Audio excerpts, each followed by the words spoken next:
faixa de Gaza voltou a chamar a atenção do mundo e aquilo que está em seu entorno. No sábado, militantes do Hamas romperam o cerco que se estabeleceu em Gaza desde 2007 e entraram no território considerado Estado de Israel, que outrora foi da Palestina, onde esses palestinos moravam, e nisso houve combate com militares, mas houve execução, morte de civis israelenses.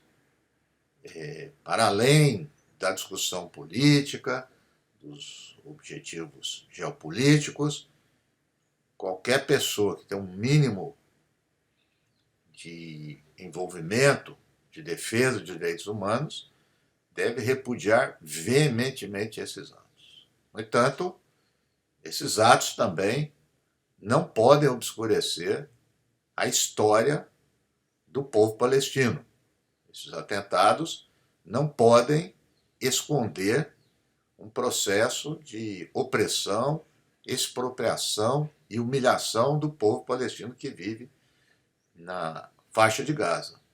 Como disse, não é justificativa para esse tipo de ação que foi cometida contra civis israelenses ou sob a responsabilidade da organização Hamas. No entanto, é preciso que nós tenhamos um certo entendimento do que acontece ali naquela região. É muito interessante que eu vi algo na mídia dizendo que esses palestinos invadiram o Estado de Israel. Olhando para esse momento, sim. Mas como que tudo isso começou? Como é que essas fronteiras foram estabelecidas? Por que tem essa população palestina morando em Gaza? Por que Gaza está cercado? Como se sabe, quando se criou o Estado de Israel, houve uma expropriação de terra dos palestinos e um processo de expulsão. Isso é um fato inegável. O que tem de divergência são as interpretações do porquê isso aconteceu. Mas o fato é que boa parte desses refugiados foram para Gaza, essa região que era pouco habitada pelas condições do terreno, era uma condição muito desfavorável. Então, 70% da população de Gaza hoje é de refugiados, não estava ali. E onde eles moravam? Moravam em algumas dessas cidades que estão em torno da faixa de Gaza, onde é habitado hoje pelos judeus israelenses. Portanto, houve uma expropriação. Gaza, a Palestina em geral, Gaza em particular, se configura como uma das piores situações humanitárias do mundo. 10% apenas da água tem uso para o consumo humano. Há controle de alimentos, há controle de remédios. Então é um cercamento. Trata-se de um tipo de uma prisão a céu aberto, como alguém disse. Trata-se de um gueto. Então, constantemente, há cortes de energia, há cortes de alimento como um tipo de punição coletiva. Então, o que nós estamos assistindo agora, o ministro de Defesa de Israel diz com todas as letras no comunicado oficial que ele ia fazer um corte total de energia, de alimentos, de remédios da população de Gaza. Portanto, veja, não é o Hamas. Então, o argumento de combater o Hamas acaba se transformando num instrumento de punição coletiva. E a questão palestina é muito além do Hamas. Vocês sabem quando o Hamas surgiu? 1987. E começou a crescer na década de 90 com apoio de Israel. Então, até 1987 não tinha problema nenhum. O que aconteceu em 1948? O que aconteceu em 1967? Porque até 1967 existia essa região de Gaza e da Cisjordânia que estavam sob a administração do Egito e da Cisjordânia, respectivamente. Em 67, Israel ocupou militarmente a faixa de Gaza. Isso são fatos. Em 2005, o primeiro-ministro Ariel Sharon, num lance estratégico genial, retirou os colonos judeus de Gaza. Naquele momento, muitos até comemoraram, que era o processo de construção de um Estado democrático. Houve eleição, com supervisão internacional, e o Hamas ganhou as eleições. Podemos divergir o que for do Hamas, eu particularmente divirjo, nunca apoiei, não vou apoiar o Hamas. Ganhou as eleições.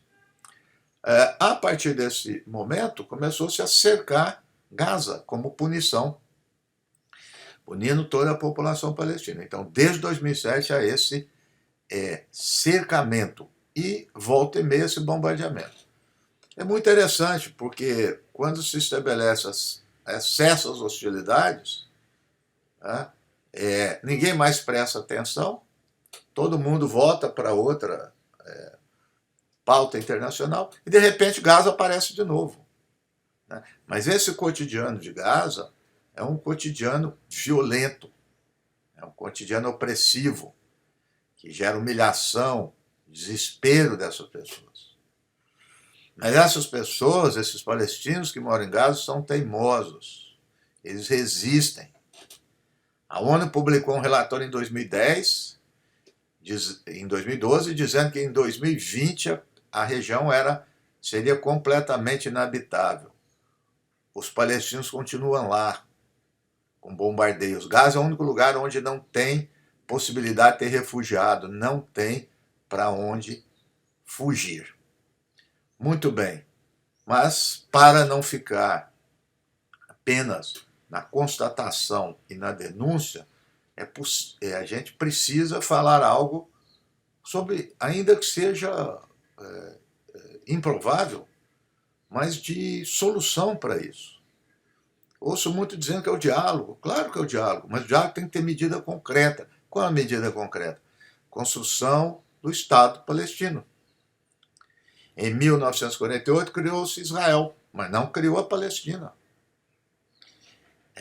As grandes potências foram responsáveis pela criação e reconhecimento do Estado de Israel. Portanto, as grandes potências têm uma dívida. Que grandes potências? Na época foi a União Soviética, então Rússia, China, Estados Unidos, Inglaterra, França, porque grandes potências têm os recursos, têm os meios econômicos, militares, para atuar na viabilização de um Estado. É uma dívida moral, uma dívida ética, que é do principal responsável pelas crises, pelas tragédias que estão acontecendo lá. É preciso ter um Estado palestino. Os palestinos têm todo o direito a esse Estado. Não adianta ter retórica, é preciso viabilizar esse Estado palestino. Rousseau tem uma frase muito interessante que diz: quem quer os fins, quer os meios. Quais são os meios? Então, quando houve os acordos de Oslo, o que foi o acordo de Oslo?